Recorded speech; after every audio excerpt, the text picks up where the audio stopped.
ঝাড়গ্রামের সঙ্গে মহানায়ক উত্তম কুমারের সম্পর্ক কিন্তু বেশ নিবিড়। তিনি বেশ কয়েকটি ছবি শুটিং করেছিলেন এই অঞ্চলে এবং ঝাড়গ্রাম রাজবাড়ি, যেটি আমার পিছনে আপনারা দেখতে পাচ্ছেন, এই ঝাড়গ্রাম রাজবাড়িতে কিন্তু সন্ন্যাসী রাজার শুটিং হয়েছিল।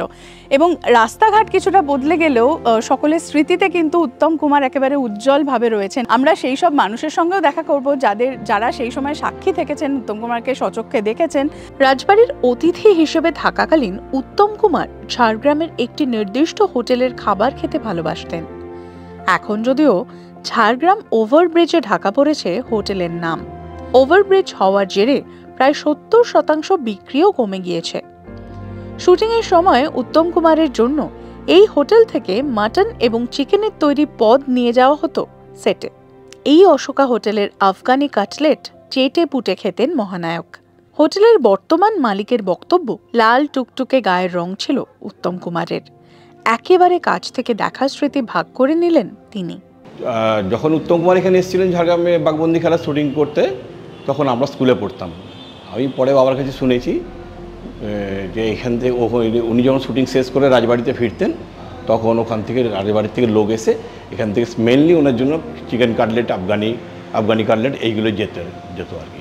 উনি এগুলো পছন্দ করতেন এবং যে কদিন থাকতেন প্রায় রোজই লোক এসে নিয়ে যেতেন। চিকেন কাটলেট বা মটন কাটলেট, ড্রাই কাটলেটকে গ্রেভি যেটা আমরা তৈরি করি, সেই গ্রেভিটার সঙ্গে কাটলেট বয়েল করে আফগানি কাটলেট তৈরি করা হয়। খুবই সুস্বাদু। তখন 7 থেকে 8 টাকার মধ্যে ছিল, এখন তো এটা 50 টাকা দাম হয়ে গেছে, 50 টাকা হয়ে গেছে। তো উত্তম কুমার খাওয়ার পর আর কত বাকি ঝাড়গ্রামের সবাই আসে? হ্যাঁ, এখন আসে তো ঝাড়গ্রামে। এখন আফগানি কাটলেটে আমাদের এখানে মেন। এখন রেস্টুরেন্ট আইটেমের মধ্যে বেশি তো আইটেম নেই, আমাদের এই 3-4টে আইটেম। 3-4টে তো আফগানিটাই মেন। ঝাড়গ্রাম কেন, খড়গপুর মেদিনীপুর থেকে লোক এসে উত্তম কুমার খেয়েছেন, সেই কি কাটলেটকে প্রচুর নিয়েও গেছেন, এখানে খেয়েছেন।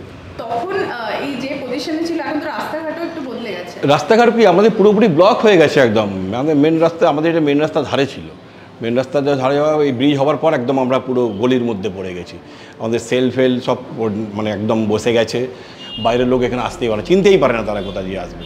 অশোকা হোটেলে যে আসবে, একটা এত পুরনো হোটেল, কিন্তু রাস্তার জন্য তারা এখানে। কত বছরের হোটেল এটা হয়েছে 73। মানে তখন একদম নতুন ছিল যখন এসেছে? হ্যাঁ, তখন এই বিল্ডিং ছিল না, তখন ওপরে টিনের ছিল, ছোট একতলাই ছিল। তারপরে 93-তে বিল্ডিং ভেঙে দেওয়া হয়, ভেঙে দিয়ে নতুন করে বিল্ডিং করে 3তলা বিল্ডিং করে আবার নতুন করে চালু করা হয় 93 সালে ওটা। আর 2014-তে আমার বাবা মারা যান, তারপর থেকে আমি এখানে বসি। আর আমার ভাইটাই কেউ নেই, আমি একাই। কিরকম দূরত্ব থেকে দেখেছিলেন এবং কেমন? একদম ফেস টু ফেস, সামনে উনি দাঁড়িয়েছিলেন আমার সামনে। রাজবাড়ির যে মেনে যে অতিথি নিবাসে উনি থাকতেন, আমরা সবাই যখন প্রচুর ভিড় আমরা গেছিলাম, উনি দেখা যেত বাইরে বেরিয়ে এসেছিলেন।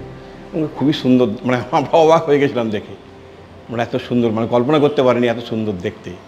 বাঘবন্দি খেলার সময় বেশি দিন ছিলেন এখানে করেছেন, সর্ডিয়াতে করেছেন, সর্ডিয়া স্টেশনে করেছেন, সর্ডিয়া রাইস মিলে করেছেন।